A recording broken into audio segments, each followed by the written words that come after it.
Salve, salve, meus amores. Eu espero que vocês estejam todos e todas muito bem, senhoras e senhores. Infelizmente, o momento de hoje, no dia que vocês verem esse vídeo, né? Espero que estejam vendo, na verdade, é, nós não teremos, infelizmente, o nosso encontro normal e infelizmente será gravado, tá? Pelo menos essa semana e a próxima, já que eu estou sem PC e eu gravei esse vídeo junto de outros ali com o computador emprestado para poder deixar ali sempre abastecido de alguma coisa, tá bom? Então hoje a gente vai estar continuando com o nosso assunto, que é o assunto de campo elétrico, certo? E aí, lembrando, tá? Aí, ó, se você não lembra, já que faz tempo que a gente não se vê, meu nome é Igor, tá? E o e-mail ali para você poder mandar dúvida ou qualquer coisa assim. Se você tiver nos grupos de WhatsApp, é só também falar comigo lá no privado. Juro que responderei em algum momento, porque é muita gente recentemente, tá bom? Então vamos lá. Seguinte, senhores e senhoritas. Primeiro a gente tem que tratar do que é campo, certo? Campo elétrico é o assunto. Mas a gente tem que tratar aqui de campo. E a gente utiliza no nosso cotidiano, ou pelo menos escuta no nosso cotidiano, a palavra campo com frequência. Você está falando, você pode tratar de campo de várias formas, tá bom? De maneira geral, campo é uma região com características que podem ser analisadas a partir de um ponto central. E esse ponto central pode ser uma ideia, pode ser condições ou regras, pode ser uma posição do espaço, pode ser um corpo. A partir daquele ponto central, você pode então definir um campo e as suas características. Se você for procurar no dicionário, né? Se você for procurar no dicionário, você tem vários significados ali para a palavra campo. Ele pode ser um território, área plana, planície, prado, tá? Uma extensão de terra cultivável, terrenos fora da cidade, né? Morar no campo e por aí vai. Você pode estar falando de esportes, que é aquela área limitada onde se pratica determinado esporte, como um campo de futebol, tá? Então, você vê aí que nesses contextos você tem o quê? Sempre uma ideia centrada, você tem algumas condições para aquilo ser chamado de campo e assim sucessivamente. E nós temos ainda um determinado domínio intelectual, tá bom? Então, quando a gente quer tratar de âmbito, né, domínio, então no campo jurídico, no campo médico, no campo da ciência, ou seja, que é aquela região, nesse caso de conhecimento, que, querendo ou não, certo? Trata de fenômenos em comum ou coisas do gênero, certo? Ou de um aspecto específico, ali, principalmente no domínio intelectual. E nós temos aí três exemplos de campo. Um campo de golfe, um campo ali no que diz respeito a uma lavoura, seja lá do que for aquilo, né? E nós temos ali também uma representação do campo, por exemplo, o campo filosófico, que você pode encontrar em alguns textos. O termo campo filosófico, né, em textos de história, em textos de filosofia, em textos de sociologia, da área de humanas de maneira geral, e até mesmo na área de ciências naturais, quando você estuda história das ciências e tudo mais. Então você vê que campo é uma palavra extremamente abrangente. E aí você pode dizer assim, mas professor, e o campo elétrico, que é o título desses slides que o senhor está passando para a gente, pá, tá? Vamos chegar nele. No caso de um campo em física, a gente denomina que é uma região influenciada por um agente físico, que é capaz de gerar uma força por uma força. Então, quando a gente trabalha campo em física, é uma região que ela tem influência de alguma coisa. E que a partir daquela influência você pode ter interações que podem ser testadas, medidas, condicionadas, tá bom? Então, ó, no nosso caso, o conceito de campo ele é importante para a gente entender força à distância. Anteriormente, a gente tinha visto, por exemplo, a força eletrostática que existe entre cargas elétricas, né? Definidas ali matematicamente pela lei de Coulomb. Então, o conceito de campo, principalmente de campo elétrico nesse caso, vai nos ajudar a entender melhor como funciona aquilo e a gente vai fazer aquele bem bolado gostoso. Segunda coisa, Para fenômenos físicos, certo? Pode ser tratado como uma região espacial com propriedades especiais, tá bom? Então é uma região do espaço em que ali você tem propriedades especiais. Pensa num ímã, que vai aparecer a imagem daqui a pouco, inclusive. Ele altera, por assim dizer, uma região próxima a ele em que corpos materiais que tenham determinadas propriedades, eles são atraídos ou eles são repelidos por aquele ímã. Então ele meio que transformou o espaço ao seu redor, dando a ele características especiais, que nesse caso é o magnetismo, certo? E essas propriedades podem influenciar, tá, diretamente os corpos ao redor, seguindo algumas condições. E aí a gente tem como exemplo a carga elétrica, que gera o chamado campo elétrico, certo? E aí a gente até coloquei ali, né, a figurazinha do experimento do pente, que a gente fazia na escola com uma caneta ou uma bexiga, né, que você esfrega no cabelo ou em alguma outra coisa e você consegue atrair pedaços pequenos de papel, dependendo do quanto você mexeu, ou ainda quando você, sei lá, prega, né, gruda um canudo ou algo do gênero na parede, ele fica lá por um bom tempo, e o nosso queridíssimo ímã, que altera magneticamente o espaço ao redor, e quem for, né, material ou corpo suscetível a esse tipo de interação, vai sofrer algum tipo de fenômeno, força principalmente. Certo, meus amores? Beleza? Então, ó, vamos entender aqui. Um campo em física é uma região do espaço que sofre influência, né, que tem propriedades especiais, por causa da influência de algo. E aqui, como a gente está estudando o campo elétrico, vai ser com base na influência de uma carga elétrica nas coisas que existem ao redor. Tá bom? E aí, vamos lá. É uma região cujas propriedades permitem interação elétrica entre os corpos. Tá bom? E aí nós temos aqui esses 3 pontos, tá bom? O primeiro é que para que uma região se transforme num campo físico, precisamos de um agente, de algo que altere as coisas ao redor, ou pelo menos dê as propriedades especiais, como nós vimos no slide anterior, tá? Nesse caso do campo elétrico, é justamente a carga elétrica. A gente até viu em momentos anteriores que para você ter atração elétrica, repulsão eletrostática, né, você precisa fazer com que um corpo adquira essa propriedade. Adquira no sentido de ficar carregado positivamente ou carregado negativamente. E que esse tipo de coisa acontece, certo, através de um processo. E que posteriormente, quando o corpo está carregado de uma das duas formas, ele consegue interagir com outros corpos através desse tipo de interação específica, né? Isso tem a ver com essa criação do campo elétrico, tá bom? Segunda coisa, campo é uma grandeza física que expressa como uma carga elétrica interage com outra dependendo da posição. Ou seja, ele está expressando não só uma região do espaço que tem propriedades especiais, mas como uma carga, como um corpo carregado interage com outro, dependendo da distância que existe entre eles, dependendo das cargas elétricas que cada um desses corpos possui, tá? E essa interação se mostra através da força de repulsão ou força de atração que uma exerce sobre a outra. E, por último, a gente tem que lembrar que, ou pelo menos conhecer agora, que campo elétrico ela é uma grandeza vetorial, então ela tem, além do seu valor, daquilo que representa a sua intensidade, nós também temos direção e sentido. Beleza? Passando aqui, a gente vai ter que o campo elétrico, né, vai expressar a influência de uma carga sobre outra, dependendo de algumas circunstâncias, do ambiente em que elas estão, né, vácuo, ar, água, seja lá o que for, tá? Mas principalmente dependendo da posição de uma em relação à outra. Pensa que, fazendo uma associação com ímãs, quanto mais próximo você vai colocando um ímã do outro, mais intensamente, mais fortemente um atrai o outro, ou um repele o outro, dependendo da condição.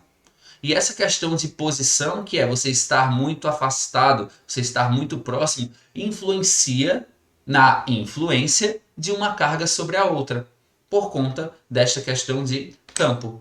E aí a gente tem as duas equações que expressam campo. Campo é essa letra E maiúscula, tá bom? E você vê que tem duas delas. A primeira, ela expressa qual vai ser a força ou a influência, certo? Que essa carga que cria o campo vai ter sobre outra, dependendo da distância entre eles, tá certo? E logicamente, dependendo da quantidade de carga que esse corpo possui e que está criando o campo elétrico ao redor. Já a segunda, ele fala diretamente, olha só, se uma carga entrar nesse campo, um corpo entrar nesse dado campo elétrico, ele vai sofrer a ação de uma força X. E você pode até ver ali no bloquinho rosa que está escrito: expressa a força exercida em uma carga quando está dentro daquele campo. E, logicamente, dependendo da distância que separa esses corpos. E aí nós temos um apanhado geral do que significa cada uma das letras. Então a letra E significa campo elétrico, que é dado, né, em termos de unidade de medida em Newton por Coulomb. Então ele está expressando ali o que? Para cada Coulomb que o corpo tem, ele consegue exercer uma força de tanto. Newton por Coulomb, força por carga, tá bom? A constante da eletrostática, que normalmente será o vácuo, né, pelo menos na maior parte das situações, é o vácuo ou algo muito próximo disso.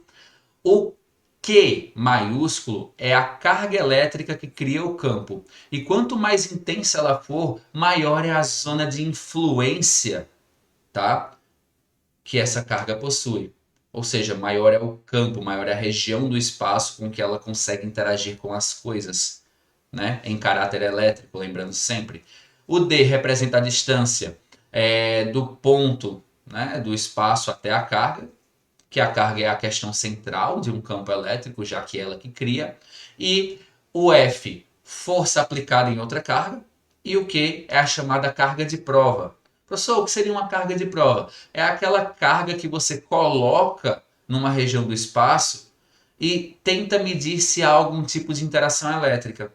Dessa forma você descobre se existe ou não um campo elétrico ali naquela região e assim você pode precisar as suas características, ok?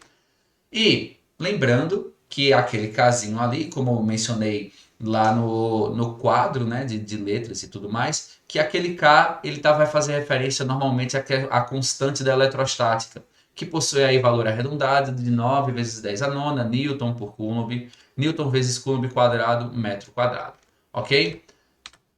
Por termos dois tipos de carga, nós temos dois tipos de campo, já que as cargas elas interagem entre si de maneiras diferentes, dependendo de que tipo de cargas são. Nós temos dois tipos de campos. O campo divergente, que é o comportamento de um campo que é criado por uma carga positiva, e que esse campo é como se ele se espalhasse, né, pelo espaço a partir daquele ponto. Então os vetores de campo eles estão partindo de um ponto e apontando para fora. Por isso que são divergentes, certo? Já o campo convergente seria o contrário. O contrário não só no tipo de carga, já que o campo convergente ele é gerado, por assim dizer, por uma carga negativa. Mas também porque é como se todos os vetores que representam o campo elétrico criado por ela apontam para aquele corpo, ao contrário do positivo, que apontam para fora do corpo. Então, o positivo parte do corpo para fora, por assim dizer, e o negativo é de fora para dentro. E a gente pode ver aqui, ó, nesse coisinha maravilhoso, né, nessa figurinha, onde você tem, ó, a carga positiva, as setinhas todas partindo dela e apontando para fora, enquanto as cargas negativas, tá, elas têm os vetores apontando para elas próprias, certo? E aí você vê aqui, ó, na figura A que os vetores eles vão ficando cada vez menores. Por quê? Porque a intensidade do campo vai diminuindo com a distância, até como a gente pode ver nas equações anteriores, tá bom? Então, quanto mais distante daquela carga, menor é a intensidade do campo e, consequentemente, menor é a influência que existe. Certo? E aí a gente tem até uma legendazinha aqui, ó, que o campo elétrico ele diminui sua intensidade de acordo com o aumento da distância, ou seja, quanto mais distante daquele ponto central, menor é a influência que ele consegue gerar nesses ambientes. E nas cargas positivas as linhas são divergentes e nas cargas negativas as linhas são convergentes. Esses vetores aqui, eles são chamados de linhas de força e eles representam não só a intensidade do campo naquela posição, né, baseada na distância que você tem daquele ponto central, mas também representa a direção and o sentido daquele campo. Para a gente fechar este momento, exercises, né? Exemplos, pequenos exemplos aí para a gente ir tentar dar uma configurada em algumas outras informações. Então, olha só, nós temos aí uma questão UFFRJ e está dizendo o seguinte: estão representadas a seguir as linhas de força de um campo elétrico criado por um dipolo. No caso, um dipolo é uma região ali, né? Um dipolo seria ali duas cargas de tipos diferentes que interagem entre si. Beleza? E aí, ó, considerando esse dipolo, podemos afirmar que, primeiro, a representação das linhas de campo elétrico resulta na superposição dos campos criados pelas cargas pontiformes. Lembrando, o que seria superposição? Um campo fica por cima do outro e você tem naquela região onde eles interagem, né, onde eles se misturam, por assim dizer, efeitos diferentes de outras regiões, ou mais intensos ou menos intensos, tá bom? 2. O dipolo, né, é composto por duas cargas de mesma intensidade e sinais contrários. E, terceiro, o campo elétrico criado por uma das cargas modifica o campo elétrico criado pela outra. E aí, com relação a essas três afirmativas, é correto afirmar que. Então vamos lá, vamos para alguns pontos aqui. O primeiro é essa região central que você tem aí, ó, as linhas vermelhas se juntando com as linhas azuis, praticamente formando um caminho, tá bom? Essa questão de complemento, né? Você pode ver aí que meio que um tipo de linha de força se complementa com o outro, tá bom? E a gente tem aí o seguinte: quanto mais linhas de força existirem, tá? Quanto mais linhas de força existirem em uma determinada região do espaço, mais intenso é o campo elétrico ou o resultado de vários campos elétricos naquela região, tá bom? Então, ó, podemos comparar a intensidade de dois campos através dessa quantidade de linhas de força. A gente poderia ter uma situação aqui que teriam mais vermelhas que azuis, ou mais azuis que vermelhas, tá bom? Mas aqui você nota que tem a mesma quantidade de todas elas. Isso quer dizer que, em termos de intensidade, apenas de valor, o campo elétrico vermelho e o campo elétrico azul possuem a mesma intensidade, certo? A mesma magnitude, beleza?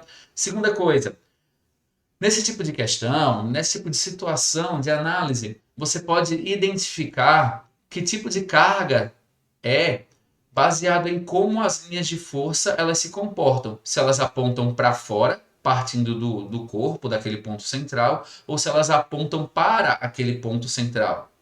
No caso das linhas vermelhas, você vê que todas as setas apontam para fora, partindo daquele ponto central. E essas linhas são linhas divergentes, como a gente teve no slide anterior. Logo, ali, a parte vermelha representa a influência de uma carga positiva. Já a parte azul representa ali linhas convergentes. Se você olhar direitinho, você pode ver que as setas elas estão meio que indo todas de encontro a um ponto só. E isso é a característica, né, a representação para um campo elétrico criado, gerado por uma carga negativa, tá? Então aí a gente já tem algumas coisas. Primeiro, a intensidade, né, de um campo, que é o campo vermelho, e a intensidade do campo azul são exatamente iguais. E as cargas né, que formam esses dois campos são cargas de tipos opostos, ou seja, uma é positiva e a outra é negativa. Então a gente já sabe, por exemplo, que a segunda afirmativa ela é verdadeira. A gente sabe que a primeira também é verdadeira, por quê? Porque você vê que uma linha de força vermelha se conecta a uma azul, se sobrepondo, uma ficando em cima da outra. E isso aumenta naquela região a intensidade das interações elétricas, tá? Então, isso também é verdadeiro. E a terceira, né? A gente tem aí o quê? O campo elétrico criado por uma carga modifica o campo elétrico criado pela outra. Isso não acontece. Naquela posição onde os campos elétricos eles têm esse ponto em comum, ali a interação ela é diferente, podendo ser mais ou menos intensa do que em outras regiões. Mas o campo elétrico criado por uma carga nunca é alterado pelo campo elétrico criado por outra carga. Já que, até mesmo pelas equações que nós vimos antes, o campo elétrico só depende daquela carga que o cria e nada mais além disso, tá bom? E por isso a gente fica com a letra D. Beleza, meus amores? Tudo bem? Próxima questão. Uma carga pontiforme que, né? Lembrando não, porque eu acabei não mencionando, mas carga pontiforme é aquela carga que o tamanho dela não importa. O que importa é basicamente a sua propriedade elétrica, que é a carga elétrica, tá bom? Então ela tem forma de ponto, como o nome meio que sugere. Então, ó, uma carga pontiforme fixa no ar produz um campo elétrico E. O gráfico a seguir representa a intensidade desse campo em função da distância. Então, ó, você tem aí um gráfico onde você tem, ó, valores do campo elétrico na parte aqui, ó, vertical e valores da distância na parte horizontal. E que você juntando os dois aqui, ó, você pode ver, se ele tiver a tal distância, o campo vai ser tanto. Se ele tiver a tal distância, o campo vai ter outro valor. E aí nós temos duas questões que é: determine qual é a carga que cria esse campo e determine qual é a intensidade do campo a uma distância de 0,3. Então, ó, sempre que a gente trabalhar com esse tipo de questão, eu sugiro sempre que você pegue informações que são jogadas na sua cara, que estão explícitas no enunciado. Nesse caso específico, no enunciado, nos textos, certo? Você não tem nenhuma. Então, quais são os passos? Com base no gráfico, nós vamos utilizar valores do campo elétrico de distância. Por quê? Olha só, vê no gráfico que nós temos um ponto aqui, ó, certo? Esse ponto aqui, ó, ele é um par ordenado, ou seja, eu sei que numa distância de 0,2 metros da carga, essa carga cria um campo dessa intensidade. Então a gente pode usar esses valores como referência para poder descobrir qual é o valor dessa carga. Uma segunda coisa é que quando as cargas elas são fixas no ar, você tem ali um comportamento semelhante como se estivesse no vácuo. Então a gente pode, tá, estar usando o K como o valor da constante, né, da eletrostática e tal, para o meio vácuo, tá bom? E aí, a partir daí, a gente vai para o segundo ponto, que é, com o valor da carga elétrica encontrado, certo, no item anterior, encontraremos aí o campo para essa nova distância. Então, ó, vamos lá para o quadro branco, certo? Já está aí na telosa de vocês, e eu já deixei aqui as informações, né, já bem encaixadinhas aqui, já separadas. Então eu sei que a minha constante é 9 vezes 10 a nona, né? Coulomb e metro quadrado. Eu já sei quanto vale meu campo, certo? E na letra A gente vai encontrar a carga. Vê que é uma simples colocação aqui em relação à equação. Então, ó, a equação aqui vai ficar né? Vou escrever aqui o passo a passo, Q e D ao quadrado. Tudo que a gente tem que fazer é prestar atenção, né, nos valores, né, principalmente de potência, elevar ao quadrado, essas coisas, tá? Então, ó, vamos lá. Vai ficar aqui o seguinte, no lugar do E, eu vou colocar o 7,2 vezes 10 elevado à sexta. No lugar do K, eu vou colocar aqui 9 vezes 10 elevado à nona. No lugar do Q, eu não vou colocar nada, já que é o nosso objetivo. E a distância que nós temos de referência para encontrar isso aqui é o 0,2. Então vai ficar 0,2 e não vamos esquecer de elevar ao quadrado. Então, ó, vamos fazer todo aquele processo de isolamento, tá? Passa os números para um lado, deixa as letras do outro, passa de acordo com a operação. Então, em resumo, o que é que a gente vai ter? 7,2 vezes 10 elevado à sexta, dividido, né? Estava multiplicando, passou dividindo. Então, 9 vezes 10 elevado à nona. E aqui que estava dividindo, passou multiplicando. E aí a gente eleva aqui o 0,2 ao quadrado, 0,2 vezes 0,2. Então, 0,04. Beleza? Chegou aqui, vai lá, aplica as propriedades de potência, tudo certinho, aquela coisa gostosinha, tá bom? E aí você vai ter aqui o seguinte, vezes 3,2, certo? 9 vezes 3,2, você vai ter aí o valor de 28,8, certo? Vezes 10, e aí fazendo as potências, multiplicação de potência de mesma base, repete a base e soma os expoentes, então 9 mais menos 5, fica o 4. E por último aqui, ó, 0,3 ao quadrado, 0,09. Vai lá, faz a divisão bonitinho e faz o que depois? Parte para o abraço. Tá bom? Parte para o abraço. Então isso vai ficar aqui, ó. Se você dividir só os números, você vai ficar com o valor de 320 vezes 10 elevado à quarta. Se a gente quiser colocar da mesma forma que está aqui, ó, aquele valor inicial do gráfico, então vai ficar 3,2 vezes 10 elevado à sexta Newton por Coulomb. Certo, meus amores? Tudo bem até aí? Alguma dúvida? Belezinha? Então, ó, pessoal, qualquer dúvida, qualquer coisa, a gente vai mantendo contato aí, mesmo que seja um contato mais restrito por conta aí dessas minhas dificuldades técnicas. E junto desse vídeo você vai ter lá, né, na sala Google os slides e algum outro material como exercício, alguma coisa do gênero, para você poder aí fazer, né, o acompanhamento do assunto e dar uma estudada também. No mais, meus amores, foi muito bom estar com vocês, mesmo que dessa forma. Cheirão para vocês, beijo e valeu!